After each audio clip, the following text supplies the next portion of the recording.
Terhormat Bapak-Bapak, Ibu-Ibu, salam Pancasila. Bapak-bapak, Ibu-Ibu yang melihat video saya ini, tolong jangan lupa subscribe, like, dan di-share. Sifatnya gratis. Pada hari Kamis, tanggal 7 Juli tahun 2022 ini, saya akan mengomentari dampak perilaku ACT yang negatif. Menteri Sosial akan menelusuri izin penghimpunan donasi lainnya. Keributan di antara pengurus ACT, lalu terbongkar ACT menghimpun donasi dari umat muslim, dan hasilnya digunakan membantu terorisme dan untuk kepentingan sendiri, mengambil donasi sebesar 13% dari donasi yang berhasil dikumpulkannya, di mana pimpinan ACT gajinya per bulan 250 juta dengan mobil dinas 3 mobil dinas, bawahannya bergaji 150 juta dengan mobil dinas 1 merek Alphard, berakibat ribut di media sosial. Jadi ini yang saya lihat, di mana masalah ini karena ACT ini menghimpun dana tersebut, mereka berpoya-poya hanya digunakan membantu teroris dan juga untuk kepentingan mereka sendiri. Katanya mereka 1 tahun bisa mengumpulkan donasi sampai 1 triliun. Kalau 13% daripada 1 triliun itu berapa ratus miliar itu. Jadi mereka bisa hidup mewah dari situ. Nah, itulah yang menjadi masalah, di mana itu umat muslim sudah sulit-sulit memberikan donasi kepada umat muslim yang susah, malah digunakan untuk kepentingan terorisme dan juga untuk kepentingan pribadi pengurusnya tersebut.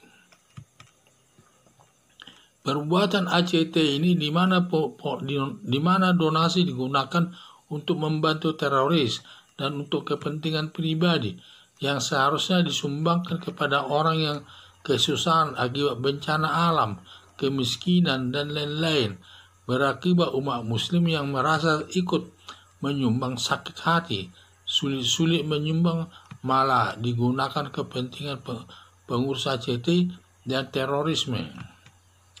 Sampai umat muslim yang menyumbang saking kesalnya menghimbau jangan percaya kepada ACT. Melihat perilaku ACT yang menyakiti hati orang yang menyumbang dan menodai agama Islam berdampak, Menteri Sosial akan menelusuri izin penghimpunan donasi lainnya. Seperti Ustaz Abdul Somad pernah menghimpun dana untuk membantu kapal selam Angkatan Laut. Hanya saja bantuan Ustaz Abdul Somad ditolak pihak Angkatan Laut, dan selain itu banyak pihak melakukan menghimpun dana yang disumbangkan kepada korban perang Palestina, dan banyak objek sasaran menghimpun donasi penderitaan orang di Palestina.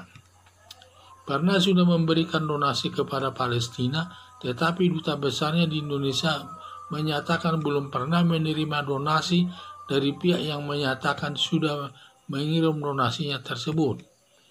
Pengumpul donasi di Indonesia paling sering menggunakan Palestina sebagai objek kesedihan, sehingga umat muslim cepat memberi bantuan karena membantu sesama umat muslim wajib saling membantu. Harapan saya, Menteri Sosial bekerja sama dengan polisi memeriksa semua izin yang melakukan pengumpulan donasi yang banyak merugikan anggota masyarakat. Jadi saya lihat ini di mana setelah terbongkarnya ACT ini untuk menghimpun dana daripada umat muslim, di mana donasi yang berhasil dihimpun tersebut digunakan untuk kepentingan didonasikan, diberikan bantuan kepada terorisme dan juga untuk kepentingan pribadi daripada pegawainya, di mana mereka mengambil dana tersebut sebesar 13% dari seluruh donasi yang berhasil mereka peroleh, sehingga mereka dapat hidup mewah, bermewah-mewah, sampai gaji pegawainya, pimpinannya sampai 250 juta per bulan, ditambah mobil dinas 3 buah. Demikian juga bawahannya digaji dengan 150 juta dengan mobil dinasnya 1 buah. Itulah saking mewahnya mereka tersebut. Dan mereka ini saya lihat melakukan perbuatan itu tidak melihat agamanya, saya lihat. Padahal mereka itu kan orang yang menyumbang itu kan orang yang beragama Islam itu semua. Tetapi disalahgunakan, sama saja menyalahgunakan itu merusak nama agama Islam itu sendiri. Jadi saya lihat kita harus hati-hati menggunakan. Seharusnya donasi tersebut yang berhasil dikumpulkan itu harus diberikan kepada orang yang tidak mampu, terutama karena bencana alam, karena gunung meletus, banjir dan lain sebagainya, karena mereka banyak kekurangan karena keadaan bencana tersebut, sehingga mereka perlu dibantu untuk melanjutkan kehidupannya sehari-hari. Tetapi ini justru dimanfaatkan untuk membantu terorisme dan juga untuk kepentingan pribadi pegawainya sampai mereka dapat hidup mewah dari donasi tersebut. Itulah yang saya lihat. Jadi harapan saya Menteri Sosial bekerja sama dengan polisi memeriksa semua izin yang melakukan pengumpulan donasi yang banyak merugikan anggota masyarakat. Sekian dan terima kasih.